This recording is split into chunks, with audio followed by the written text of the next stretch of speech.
Hey, true believers. Chris Mack coming at you today with Future State Dark Detective number 2. And this is another one of those cases where the story starts to get interesting and then they bog you down with a backstory. The backstory is okay, but it was like, come on, enough of that. We want to read about what's happening here. That's why I bought it. I didn't pay $7 for X amount of main story and then more backstory on another character. That chaps my butt. That's the only thing about Future State that I'm really hating is just when you start to get into one of the stories, it stops. And I don't like that.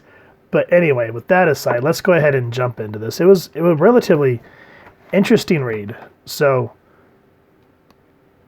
we continue on with Bruce trying to figure out about Peacekeeper 1. And it starts off Bruce is kind of spying on these people that are stealing barrels from magistrate warehouses and whatnot. And yeah, these peacekeepers are these cybers, as Batman calls them, or Dark Detective. He says that they're here to more or less protect equipment instead of to serve and protect. He even says here, cybers seem to be the workforce of Gotham's current city order, used to safeguard merchandise, not so much people. And then we just kind of break into the past. This goes back to kind of reiterate what happened is Bruce Wayne and Batman both are presumed dead. And so that's what kind of this story really focuses on, is how this Peacekeeper 1 knew if he was Batman, because he says when he was ambushed, he knew where he was going to be. And when he pronounced Bruce Wayne dead, he pronounced Batman dead at the same time. So we have a lot of unanswered questions, and we want to know more. This is why the backstory chaps my butt, is this could have been a little bit longer and at least gave me a little bit more of a tease, as where it ends is sort of like, come on. So with that said, let's talk about who made this book. This is Chapter 2, A Sign. Mariko Tamaki writer, Dan Mora art and cover, Jordi Bellaller doing the colors, Aditya Bidikar doing the lettering, and then there's everyone else that's working on the book, and Batman was created by Bill Finger with Bob Kane. And this is a alternate reality that takes place, that spins out of the dark multiverse. Now, I don't want to talk about how Bruce survived. I don't want to spoil that, because you do get this in this book.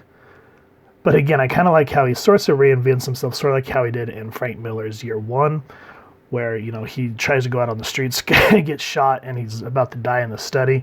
And that's when he sees the bat crash through the window, and he says, "Yes, Father, I will become a bat." Here he's talking about how he pulled himself out of where it was that he got gunned down. And he's like, once more I pulled myself up. And I just sat and listened to myself, drained. And so in a sense, it's kind of like another rebirth. And so Bruce says he needs to track the money to kind of figure out how this hierarchy of the magistrate works. And what I like about the main art in this story is it's very dynamic. I love the angling that they do. I like the colors, how you kind of get that very cyber noir. And then when you kind of get into Bruce's headquarters, because you find out where he's shacking up and not being able to be traced, it looks kind of like a very downgraded bat bunker. There's no computers, yada, yada, yada, but he has to make sure he's not being tracked. But see, very, like you'd see this like in Blade Runner or any other type of those cyberpunk like Ghost in the Shell type moments. And so that's what I really like. And then again, this is called Dark Detective. So he's trying in a sense to solve his own murder. So that's what I like about this, is it's very detective-y, lots of sneaking, lots of espionage, and trying to take down these conglomerates that have made this a dystopian future. And I mean, look at this artwork here. I love that. We see the bat bike, very cool angle, and we see all these drones that are coming from the magistrate. That is so awesome. But even before you can get more into the story, it ends. And you're like, oh, come on.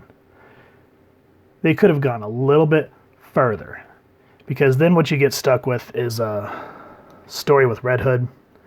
And you come to find out something a little irritating about Jason Todd in this reality. But what I don't like, well, I guess since we're here, let's talk about who made the book real quick. This is Joshua Williamson, who is a good writer. This is art by Giannis Milino Giannis. I'm sorry if I've totally butchered that. Jordi Bellaro colored, lettered by Owls Troy Petrie. I'm sorry, again, just very much not good with names. But the artwork just feels very flat. I mean, look at the color. It looks very cartoonish. It looks a little bit like a manga too, with the lining in that sense. So at least it's not just like one flat color, because that would have just really made it boring. And then they do bring back, where is she? Hold on, because I don't want to give away the whole story. He's sitting in a bar, and everyone knows that he's a lackey for the magistrate. So you're just kind of like, wait, what?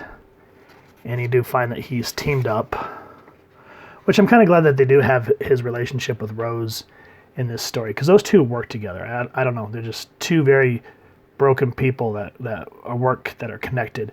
And then, Deathstroke kind of seeing Jason Todd as the apple of his eye, kind of type thing, like son-in-law. So if you want to know what I'm talking about, go back and read DC's Unkillables, or Deceased's Unkillables, because it was kind of interesting where Rose and Jason's relationship started there.